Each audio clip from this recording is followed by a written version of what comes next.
प्रसिद्ध यूनानी दार्शनिक सुकरात ने कहा है, प्रश्न को अच्छे से समझ लेना ही आधा उत्तर है। हेलो माय डियर फ्रेंड्स, मैं हूं डॉक्टर गंगा प्रकाश वैश्विक और आज के इस सेशन में हम हल करेंगे शिक्षण सहायक सामग्री से संबंधित 10 महत्वपूर्ण क्वेश्चन आंसर। ये सभी क्वेश्चन टीचिंग एप्टीट्यूड यानी शिक्षण अभिक्षमता से जुड़े हुए हैं। यदि आप टीचिंग से संबंधित किसी भी प्रतियोगी परीक्षा की तैयारी कर रहे हैं तो ये सेशन आपके लिए अति लाभदायक सिद्ध होगा। इस सीरीज की यह दूसरी वीडियो है। पिछली वीडियो में हमने 10 क्वेश्चन हल किए थे जो कि कंप्यूटर सामान्य ज्ञान से जुड़े थे। यदि आपने वो वीडियो वॉच नहीं की है तो आप उसे वॉच कर सकते हैं। उसका पिन इस वीडियो के ठीक नीचे डिस्क्रिप्शन बॉक्स और ऊपर आई बटन में पिन किया गया है। आप क्वेश्चन को हल करते समय क्वेश्चन को पढ़ें, क्योंकि प्रश्न को अच्छे से समझ लेना ही आधा उत्तर है, ये कहा है यूनानी दार्शनिक सुकरात ने। तो प्रश्न को पढ़िए, उसे समझिए, चारों ऑप्शन को पढ़िए, उसके बाद जवाब देने की कोशिश कीजिए। कमेंट सेक्शन में आप उत्तर को दे सकते हैं। क्वेश्चन नंबर 11वां यहाँ पर है, शिक्षक शिक्षण सहायक सामग्री का उपयोग किस लिए करते हैं। टीचर्स जो शिक्षण सहायक सामग्री का यूज करते हैं वो किस लिए करते हैं। तो आप वीडियो को पॉज कर लीजिए, विकल्पों को पढ़ने की कोशिश कीजिए कि आप ये क्वेश्चन अटेम्प्ट करने में सक्षम हैं अथवा नहीं। इस उत्तर का जो सही उत्तर है इस प्रश्न का वो है ऑप्शन नंबर सी, छात्रों की ग्रहण शक्ति स्तर को बढ़ाने के लिए। तो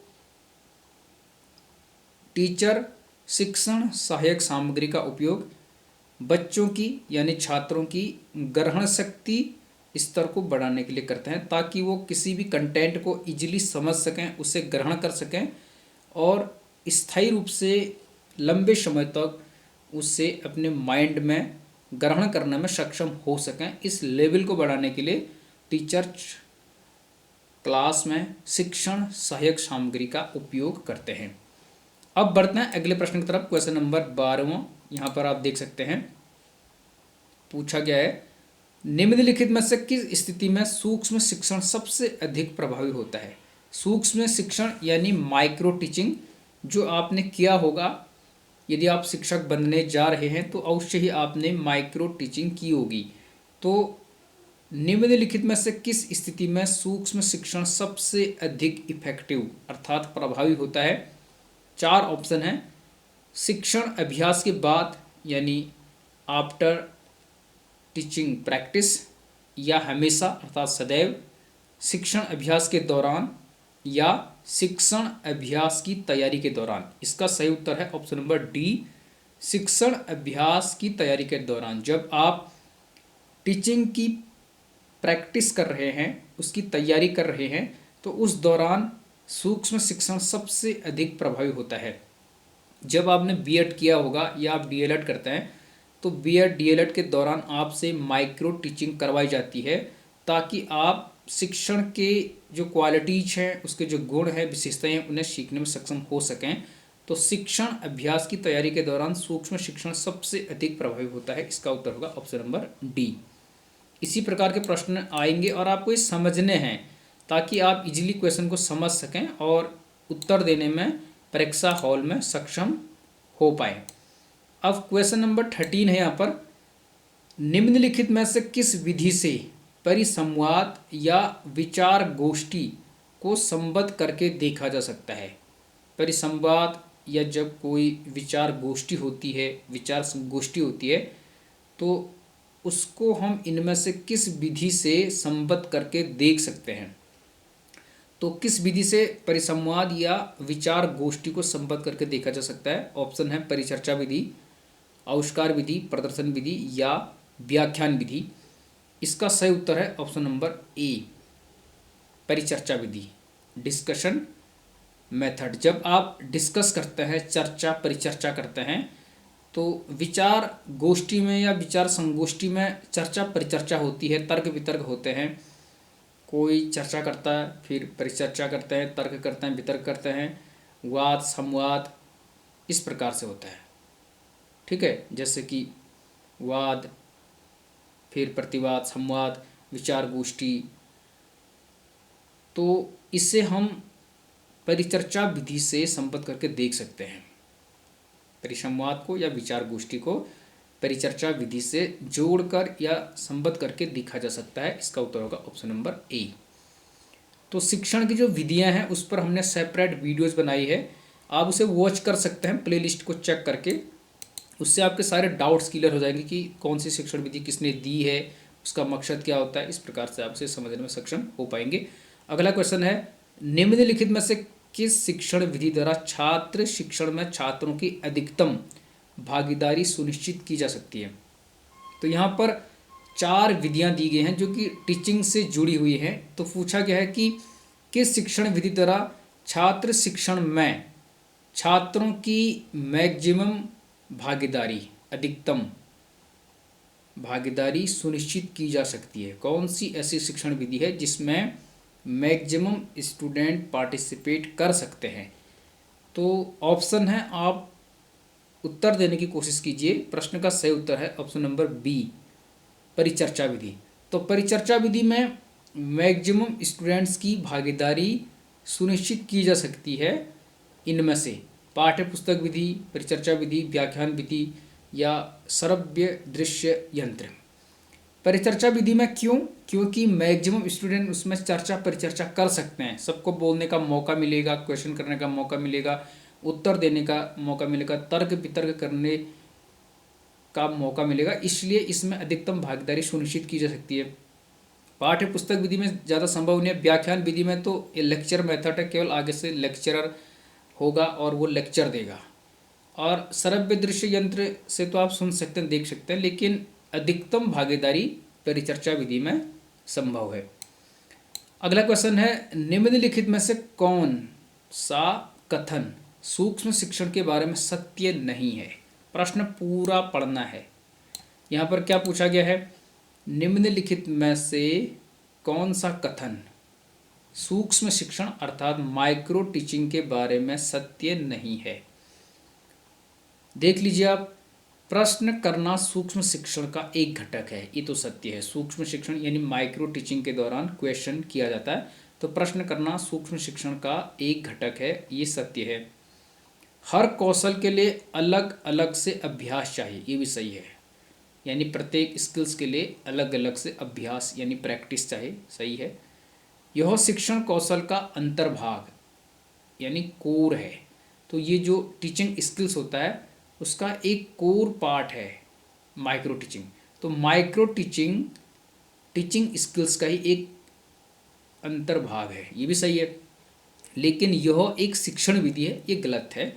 तो यही इसका उत्तर होगा डी। यह टीचिंग मेथड नहीं है बल्कि शिक्षण कौशल का एक कोर पार्ट है, अंतर्भाग है। तो इसका डी वाला जो ऑप्शन है वो सही उत्तर हो जाएगा। तो माइक्रो टीचिंग के बारे में भी आपको जानकारी होनी चाहिए। अगला क्वेश्चन है, एक शिक्षक व्यवहारिक रूप से समझाने के लिए किस विधि का प्रयोग करता है। एक टीचर है, वह व्यवहारिक रूप से समझाने के लिए किस मेथड का प्रयोग करेगा। समस्या समाधान विधि, आविष्कार विधि, प्रदर्शन विधि या व्याख्यान विधि। वीडियो पॉज करके उत्तर देने की कोशिश कीजिए। सही उत्तर है ऑप्शन नंबर सी, प्रदर्शन विधि। डेमोन्स्ट्रेशन मेथड से आप समझाने के लिए इस विधि का प्रयोग कर सकते हैं। तो एक शिक्षक व्यवहारिक रूप से समझाने के लिए प्रदर्शन विधि का प्रयोग करता है। ऑप्शन नंबर सी इसका सही उत्तर होगा। अगला क्वेश्चन है क्वेश्चन नंबर 17, निम्नलिखित में से कौन सा सूक्ष्म, माफ कीजिए, निम्नलिखित में से कौन सा समूह शिक्षण का लाभ नहीं है। तो इनमें से कौन सा समूह शिक्षण अर्थात ग्रुप टीचिंग का लाभ नहीं है। पूरा प्रश्न पढ़ना है, लाभ नहीं है। तो शिक्षकों को बेहतर वित्तीय लाभ, शिक्षण तकनीकों का बेहतर उपयोग, संसाधनों का बेहतर उपयोग या श्रेष्ठ योजना। तो नहीं है, पूछा गया है इनमें से कौन सा सूक्ष्म शिक्षण समूह शिक्षण का लाभ नहीं है। तो ग्रुप टीचिंग का लाभ कौन सा नहीं है इनमें से, तो ऑप्शन नंबर ए होगा, शिक्षकों को बेहतर वित्तीय लाभ।